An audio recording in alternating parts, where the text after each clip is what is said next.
You're not making as much money as you want because you're not saying the right words or saying them the right way. Saying the right words comes down to the correct scripting. Saying them the right way comes down to tone. This video, I'll explain what I've learned over 14 years of selling stuff. 8 weeks ago, I just did a launch. We did $106 million in 72 hours, and we broke the Guinness Book World Record for the fastest selling nonfiction of all time and became 4th of all books of all time. Either way, right now, you're not making as much money as you want because you're saying things the wrong way. So let me give you an example. So if I said, I didn't say he hit his wife, I didn't say he hit his wife, I didn't say he hit his wife, I didn't say he hit his wife, 4 different ways of saying that statement all have 4 very different meanings. And so if right now you're like, man, I got this script, or I wrote this out of how I'm supposed to say this stuff, and people aren't buying, it's like because they think that you're telling them that you hit your wife. That's not really it. But they're not doing it because the words you're saying aren't communicating the meaning that you think they are. And so tone is a huge difference in terms of pitching, in terms of in one-to-many setting, or just in a one-on-one conversation. And so a lot of the things that teach around tone are super amorphous and very confusing. And I know this because as I came up, I would hear things like curiosity tone, aggressive tone, laid back tone. And I was like, what does any of this actually mean? And so number one is that in order to do any of this, you must have a script. Duh. If you don't have a script, get a script. I have whole videos on this, closer, framework, and you can walk through that. Clarify whether they're there, label them the problem, overview past experience, sell the vacation with a 3-step pitch, then transition into explaining away their concerns, reinforce the decision. That's what a script looks like. Now, how do you make sure that you have the correct tone? So there's 5 things you can do to modulate your voice, and 3 of them will be fixed, 2 of them are variable. And so when you're writing a script or you're observing somebody who's better than you at selling in order to learn, these are the 5 things that you need to look for. 3 create what I call sales tone. These are constants.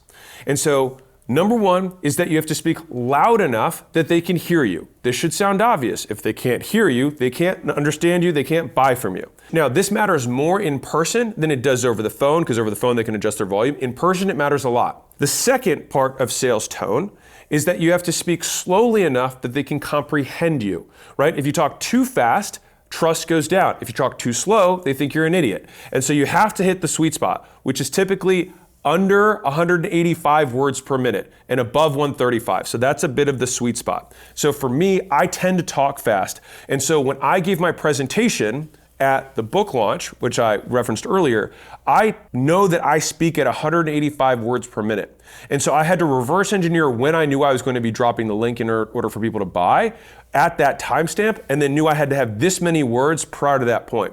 And when you get consistent with how you speak, what happens is your sales conversations, if instead of being like, well, this one took an hour and a half and this one took 10 minutes, these start to become more consistent. Now, I said the first was that you have to speak loud enough. The second is that you have to speak at the right speed, that they can actually understand you. The third is that you have to articulate what you're saying so that you're rounding out the words. You're not mumbling, you're actually saying and pronouncing each word clearly. So if you do those 3 things, you maximize comprehension. Now, someone might hear that and think, oh, well, if you do that, you're going to sound unnatural. Now, the way that you have a, quote, natural tone is to have consistent variability in your speaking cadence. So what does that mean?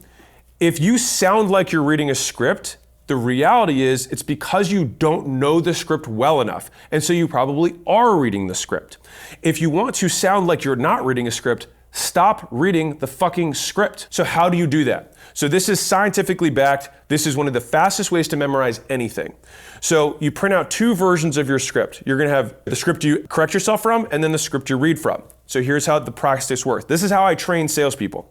You're going to sit down and you're gonna say the entire script. You're gonna read it out loud, enunciating every word clearly. That's it. After you finish the entire script, you're gonna have 1 marker, looks like this, and then you'll cross out one of the words. And then you will read that document again with the word missing. Then, when you get to the bottom, you go back to the top and you'll black out a second word. And then you'll read it again. And by the end of this process, you will have repeated the script as many times as there are words in the script. And guess what happens when you do that? At the end, you'll be looking at a blank page that has all blacked out words, and you'll be saying the script. And so you will no longer be saying it, you will be breathing the script, which is the terminology that I use. The reason this is important is because if you are selling, the last thing you should be thinking about is what you're going to say. You should be thinking about the prospect is saying, because a lot of sales is in your ears, not from your mouth. The person who speaks the most in the sale loses. So the idea here is we want them to give us as much information for us to be on defense as much as possible, which is only possible when you actually know the damn script. And so for us at our team and for you, you have to keep script as gold. It has to be paramount. It has to be, no one is above the script, because people fought and died to figure out these words which we know close prospects. And if you have different people saying different things, you can't do any of this because you can't even do the basics. So it's like trying to build a skyscraper on a foundation of sand. If you can't at least pour concrete if everyone says the same words, you don't have a team. And the reality is this is 95% of sales teams, and that's why they are not world class. Now, I said there were 3 things. So number 1, you got to speak loud enough. Number 2, you got to speak at the right speed. And number 3, you have to articulate every word so they can understand you. All 3 of these are around comprehension. To make sure that it sounds natural, you will just always have variability in how you speak if you are not reading something. If you read something, then you'll sound like you're reading something because you don't actually know the words you're saying, and you actually have less variability in your speaking cadence. Now, what are the other 2 variables that change, whereas these 3 are constant? The first is pauses. So, if I want to emphasize a point, what am I going to do? I'm going to pause. And the length of the pause will dictate whether you're just getting someone to draw attention or you're expecting a response. So a short pause is to draw attention to a point you make. So we have 3 things that we do here. We have thing number 1 that's very important, thing number 2 that's very important, and thing number 3 that's very important.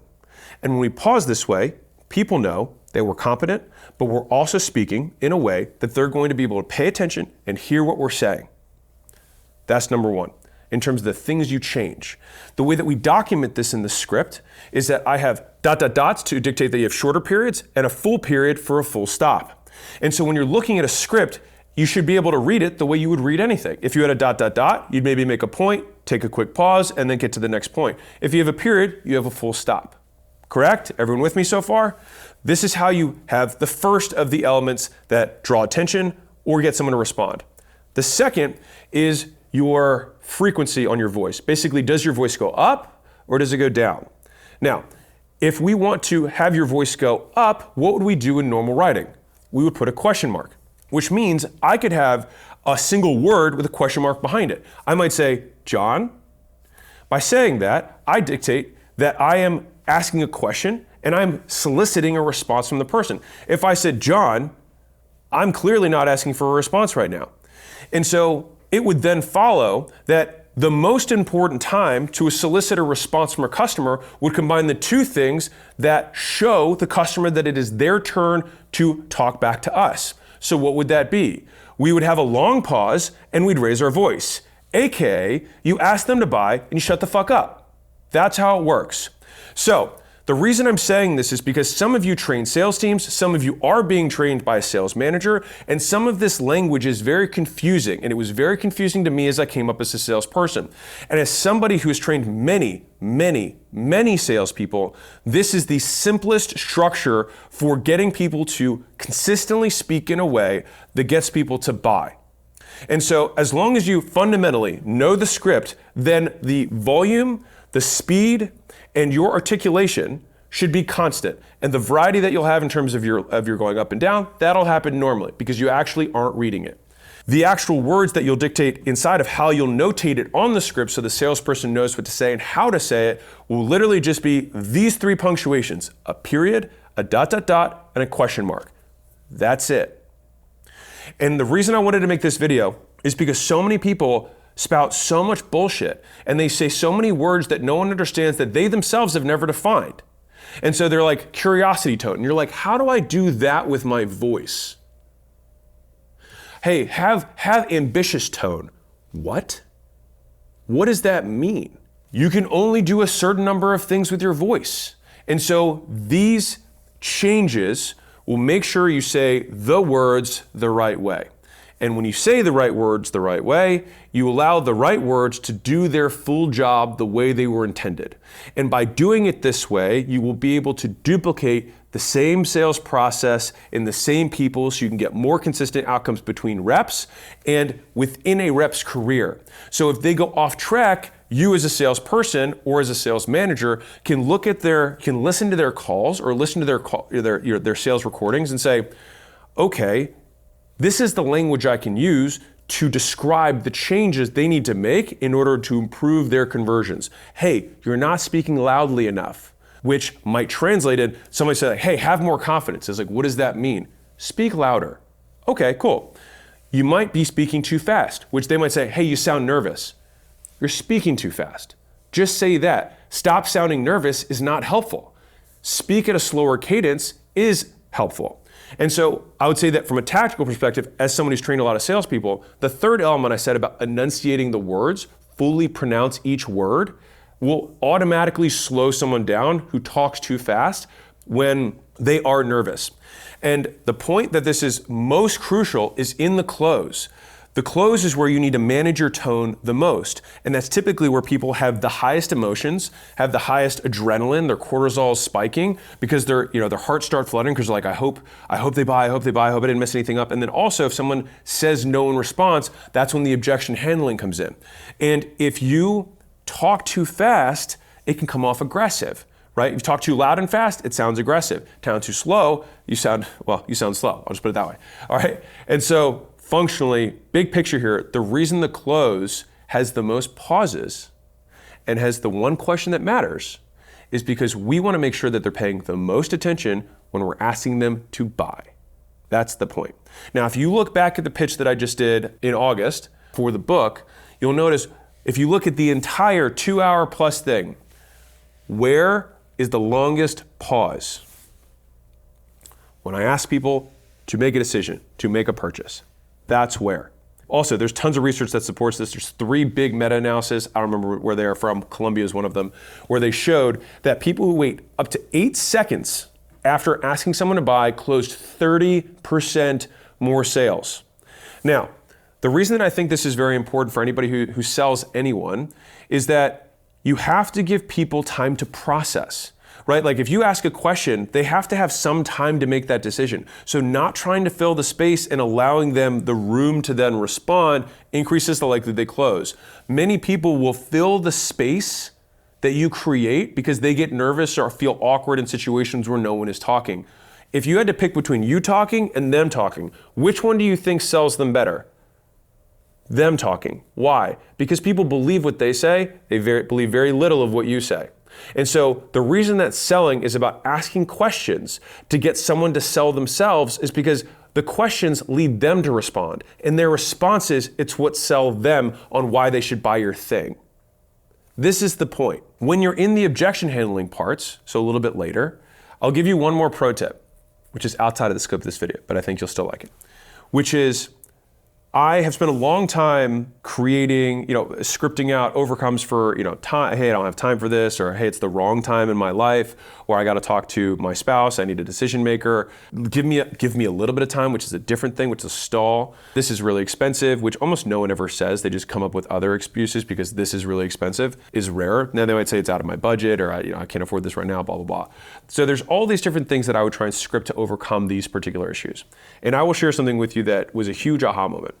The salespeople who close the most sales are the salespeople who ask the most times. Now, in hearing this, the immediate response from a simpleton or a mundane person might then say, oh, well, that means that you're asking me to be a really annoying salesperson. No. Why would that be? Because the opposite effect of this is that people get annoyed when you ask a lot of times. So it's a balancing act between I have to ask as many times as I can without pissing off the prospect, which then becomes the skill. The reason that I believe all of these overcomes exist is literally just to give you an excuse to ask again. And so if someone says, I have this issue, and you say, if we resolved it in this way, would that work? They might say yes. They say, want to buy? And so when we do that, it gives a reasonable reason for you to make the ask again, which then translated for me over time to, oh, so I don't even think their response to what they're saying, assuming it's not a true logistical concern of like, I can't make that date or whatever, something like I have 5 family members and you're trying to sell me a 2-seater and I need the whole, like if it's not a logistical concern, all the things match their preferences, but then they're just saying decision maker, time, money, etc. around the issue, we can just memorize 7 closes that anyone can learn that are universal closes. And so I'll give you an example of one of them, which is whatever reason they say, you would just take that reason and say, well, I think maybe that's the very reason you should do it. So I don't have time right now to do X, Y, Z. It's like, well, I think the fact that you don't have time is probably the reason you need this more than anyone else.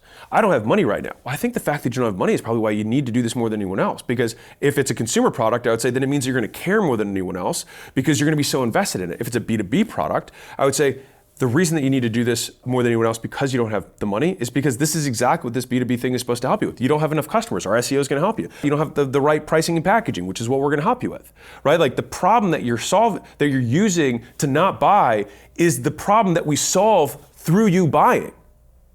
And so that is one of the 7 universal closes. And so the idea is instead of trying to get really cute with, oh, I want to overcome this thing, I'm going to say this and then say that. You're never going to sell someone by being right, ever. It's kind of like winning an argument. No one wins an argument. They will just feel bad and hate you, which you don't want. People don't buy from people they hate.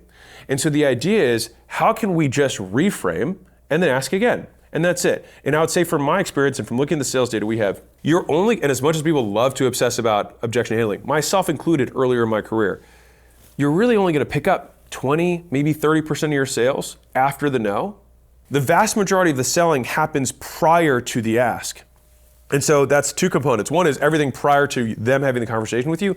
All of that has a larger influence on selling than the conversation you have. Now, from the beginning of the conversation to the close, those things absolutely do matter.